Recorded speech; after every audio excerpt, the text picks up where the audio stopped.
Okay, guys.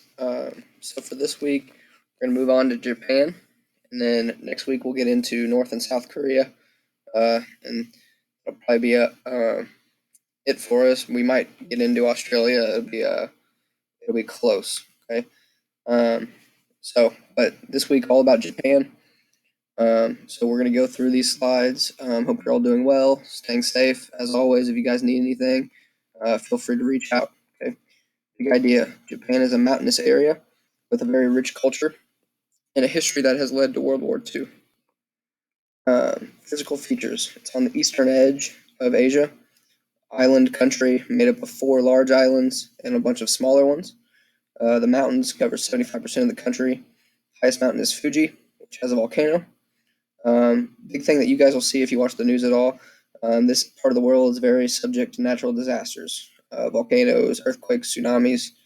Not very rich in mineral resources as well. Okay, there are a couple maps there, and then you can also see Fuji down there below.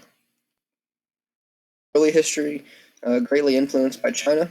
Culture brought about Buddhism, which for a time was the main religion of Japan. First central government was based on China's government, so it had emperors. Eventually, power slips away, and Japan falls under the control of shoguns. These are powerful generals, and they ruled under the emperor's name. Serving under the shogun were armies of samurai. They were very fierce in battle and devoted to their leaders. They were very respected in Japanese society. Their government was called feudalism. In other words, there are peasants who are tied to the farmland and work for protection, plus a portion of their harvest, rather than for money. Now, the warriors dominated society, bound to code of obedience and ethics, and there was no strong central government. Instead, lords of smaller units of land controlled the warriors and peasants, but these lords owed obedience to a distant and relatively weak king or emperor. Samurai culture, they're referred to as those who serve in close attendance to the noble. The way of the warrior, Shido, is the name given to the guiding principles and philosophies of the samurai. So a code similar to the concept of chivalry in European society. The key values are frugality, loyalty, and martial arts mastery, as well as honor. Not only were they very skillful warriors, but they were also expected to be highly cultured and literate, so to be skilled in the harmony of fighting and learning. Japanese culture broke away from Chinese influences to create their own traditions. Almost all of them speak Japanese. They have a very complicated writing system with 2 different types of characters.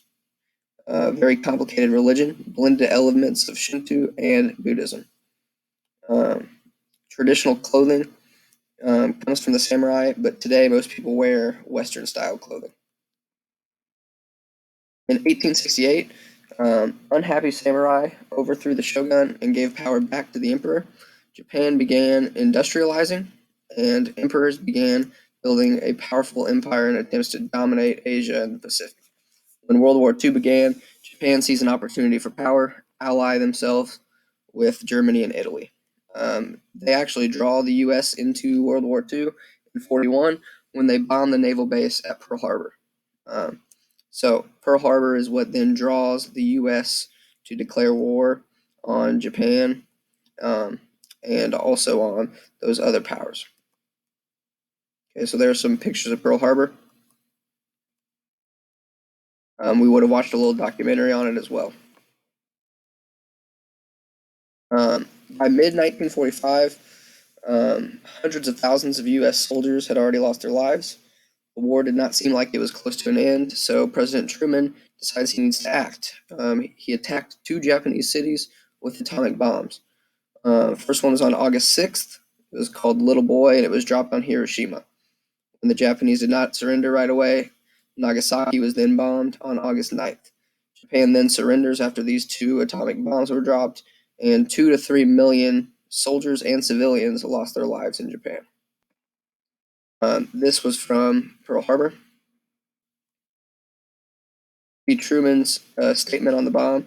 He says that the first atomic bomb was dropped on Hiroshima because we wished in this first attack to avoid the possible killing of civilians.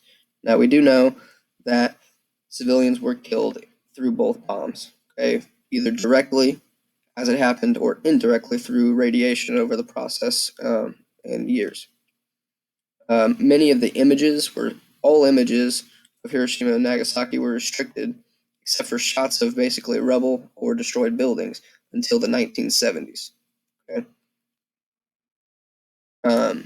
The U.S. victory in Japan and World War II made them the power or the supreme military power in the world.